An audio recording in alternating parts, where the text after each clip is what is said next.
yard up here, and all trains stopped at McFarland because it was the crew change point. So the crews would get off and go to the hotel, and they had 8 whole hours to take a bath, sleep, and eat before the crew caller knocked on their door and put them back on a train headed back home for another 16-hour workday. After Etowah was built, the crew change point was moved to Etowah, but McFarland continued on because the section houses were here. That's where the section gang who took care of this section of track lived. But the section houses got moved to Etowah also. Then the federal government moved in. They renovated the old hotel into the first ranger station of Cherokee National Forest. And I'm going to take a pause in that. We're coming upon the depot site. Look out on the right. You're going to see a clear rectangle right there before milepost 355. Car 1's coming up on it now. That is where the depot was. And behind it was the hotel.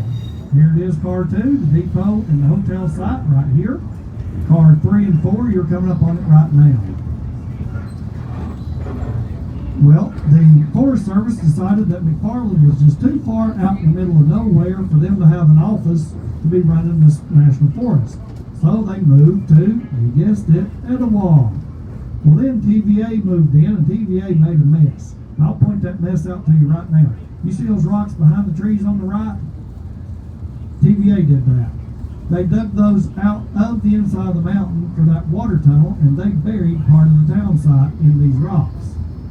Now the L&N asked TVA, hey, can we have those rocks to use as fill and riprap along the railroad? And TVA said, oh, no, those are our rocks. Go get your own.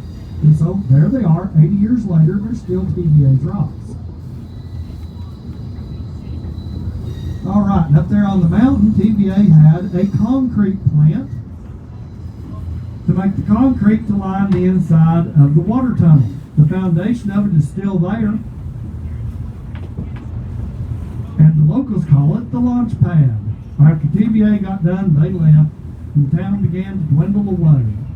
Got down to one person left, and some hobos dropped off the train. They beat and robbed him, and he decided while he was recovering in Etowah that he was just going to stay. And that was the end of McFarland. But yeah, hard to believe back there they actually had sawmill houses crammed in between the railroad and the mountain. And between the railroad and the river, there were houses and cornfields. And in May, the running red roses that they planted still bloom. There's a few left.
It used to be a very busy place. Tellico Road ended on the other side of the river, and Copperhill Road ended on this side. And so there was a ferry boat that carried things from road to road and to and from the railroad.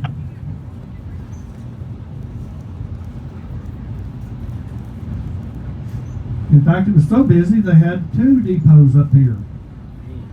There was both a passenger and a freight depot. Now the freight depot was nothing special. It was a boxcar with no wheels.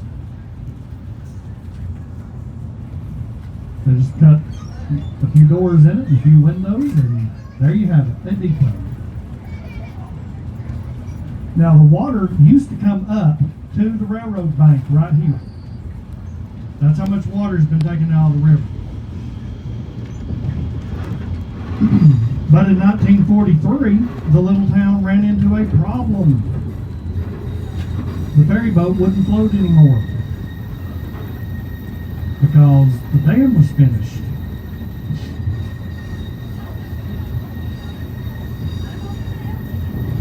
So the little town dried up. Sorry, that was too easy.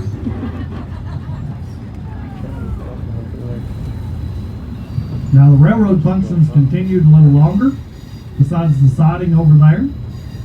On the other side there was a snub in the track to keep helper locomotives in, and all trains stopped for water. That way the steam engines would have plenty of water for steam and wait for the steep grades south of here. But as diesel locomotives replaced steam engines, the water stop went away, and as both diesel locomotives and highway competition got stronger, the helper locomotives went away as well, leaving only the Appalachia siding right there that we just passed to store cars on their way to Copperhill. The state of Tennessee then bridged across the gap between Tellico Road and Copperhill Road, and it became part of Tennessee Highway 68, which is a beautiful, beautiful driving trip. It starts at the Georgia state line in Copperhill, goes through Ducktown, Farner, down here to Appalachia, then back up to Coker Creek where the gold is, Tellico Plains, Madisonville, Sweetwater. Then it crosses McMinn and Meigs County without actually going through any towns.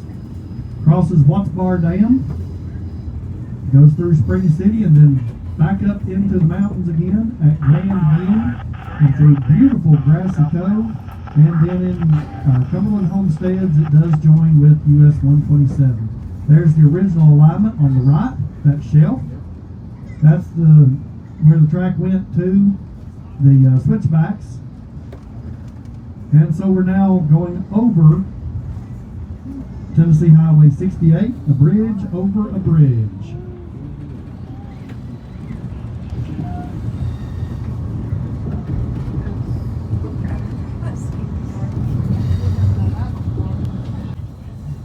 And sometimes people don't understand what the loop is when they read our website. They think the loop is going to turn the train around. It does not. That would be a balloon track or a turning loop. Nope, it does not go upside down either. This is a train, not a roller coaster. The point of the loop is to help us climb the mountain and get out of the river valley. Now, as you can plainly see, we are climbing right now because the river is getting further and further away down there. But for reference, you boarded the train at 740 feet of elevation. Farner and Copperhill both are at 1545, and in between Farner and Copperhill is Stansbury Hill at an elevation of 1720. So we're going to be 20 feet short of climbing 1,000 feet today. Between the station at Appalachia, which we just passed, and the station at Farner, which we're about to get to, the railroad climbs 441 feet. And most of that will be accomplished using the loop around Bald Mountain.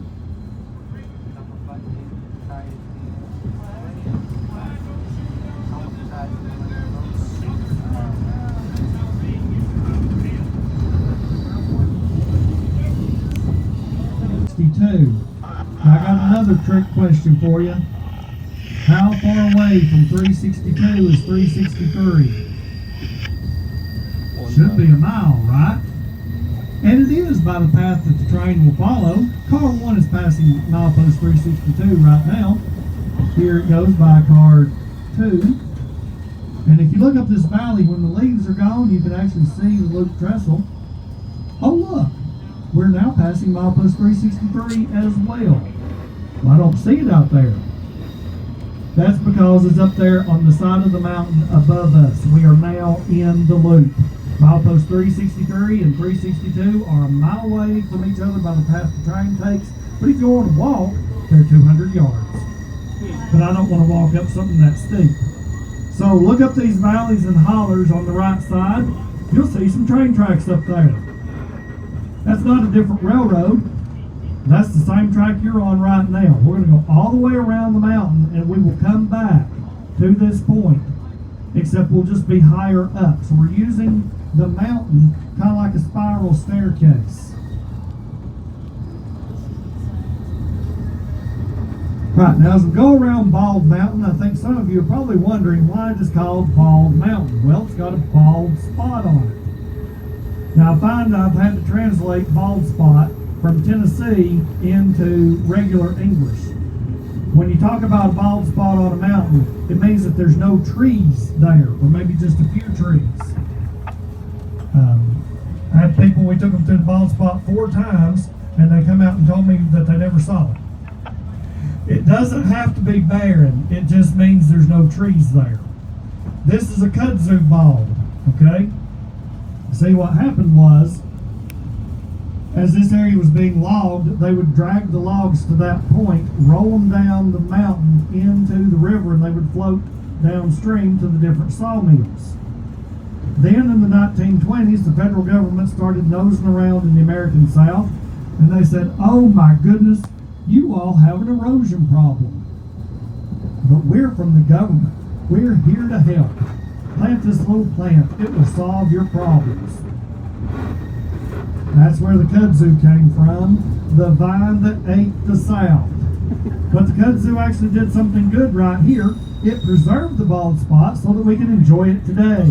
So here we come into the bald spot of Bald Mountain. Now there are some big trees in it. Most of those big trees are tulip poplars. That would be the state tree of Tennessee. Yep, and the tree with the white trunk, that is a sycamore. Now the state line is in the river. So those mountains over there, they're in North Carolina. Yep, we are at the state line. Clear as view, car 1.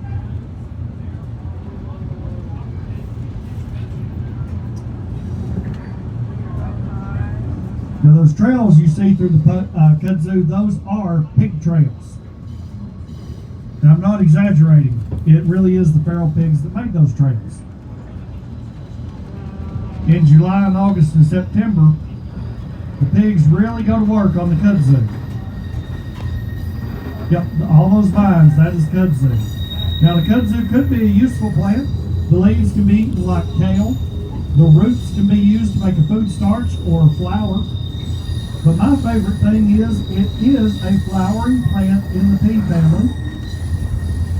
It blooms in August, and you can gather the flowers and make kudzu jelly out of them. I heard some of y'all wrinkle your nose up at that. It tastes like grape bubble gum. So kudzu jelly is actually pretty good.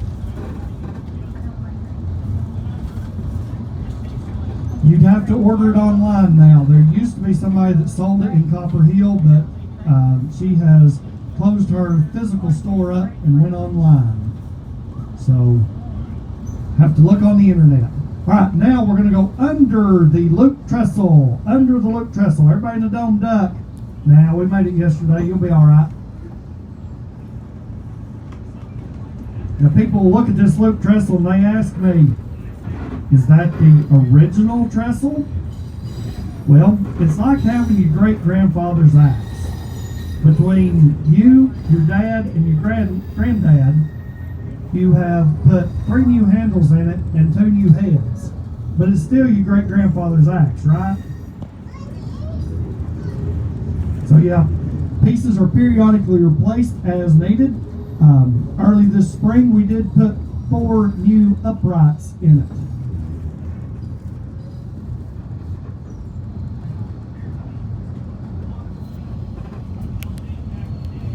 On the right, or left, excuse me. I'm used to facing backwards. I'm facing the right way this time. Below us on the left, yeah, there's train tracks down there. That's not a different railroad. That is the same tracks you're on now. We were just there a few minutes ago. Now, they would not tell new brakemen about the loop. So they would wait for them to see those tracks down there and say, well, whose railroad is that? Why don't you know nothing, boy? That's the Southern Railway right there. That's how they get to Copperhill. Because, you know, the last thing you're going to tell the new guy is the truth. It's like when you send the new guy after the pipe stretchers, or the left-handed hammer, or the metric crescent wrench.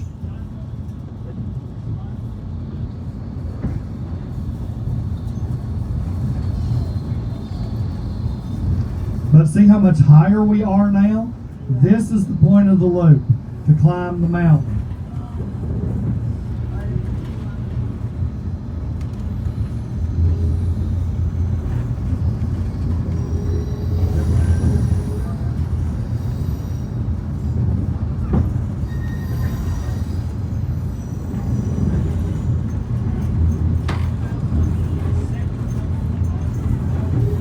Alright, here we come back into the bald spot, this time higher up. Get you another good look at those beautiful mountains of North Carolina. Look at those beautiful clouds up there too. Clear view, car one.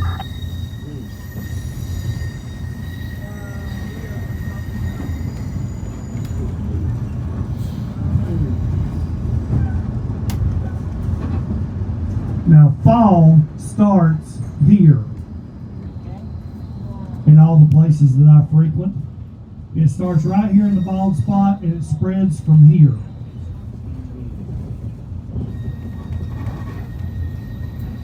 Incidentally, if you are planning to ride in the fall, if you're wanting to get dome seats, we've already got 2 days, but the domes are already sold out in October.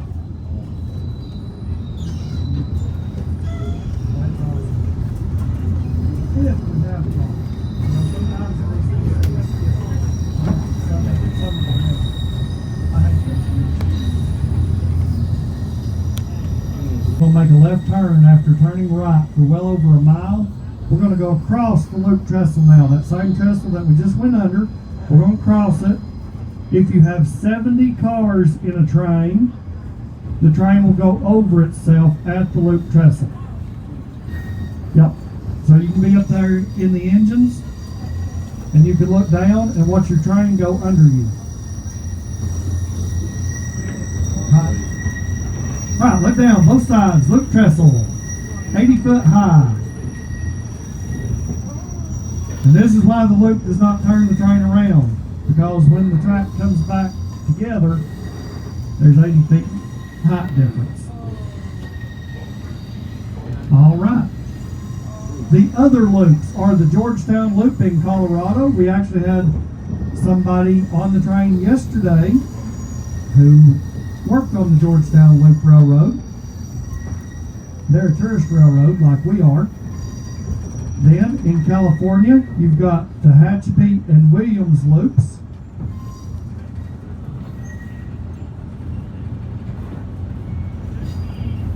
Then in British Columbia, you've got the spiral tunnels, which is actually a pair of loops. And they did something really smart there. It's very snowy in the Canadian Rockies, so to keep from plowing the snow off the upper level and just blocking up the lower level, they put those loops in the mountain, not outside. So the tunnel goes over the top of itself in the mountain. That means there's a point in that tunnel. You could start digging in the floor and you would fall through and land in the same tunnel you're already in. And then the one the internet cannot find on North America, there is a loop on the former Chihuahua Pacific Railroad in Mexico.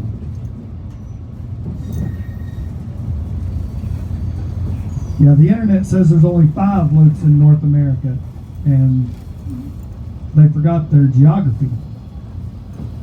Right, looking here on the right side, follow that logging road and you'll see it turns into a triangular shaped roadbed right here, 1 and 2. I don't know who would have banana pudding. Now there's a banana pudding cheesecake at Sweet Emmeline.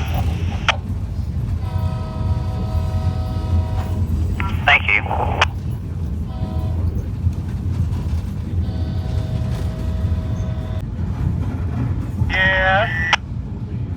What's the exact location? In the 2004. Oh, okay.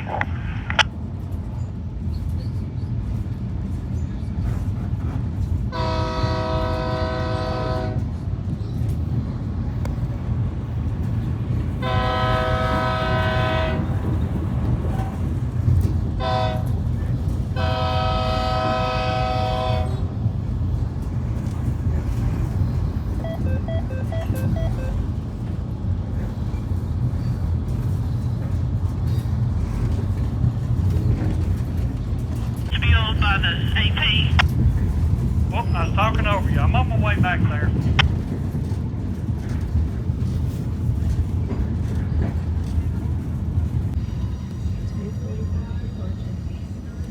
All right, ladies and gentlemen, we're going to go for a 2:45 Eastern time departure. 2:45 Eastern. So the train will roll out at 2:45 Eastern. So please be back on the train by 2:44. 2:45, we'll knock the handbrakes off and take off. 2:46, we'll wave at you as we go by. So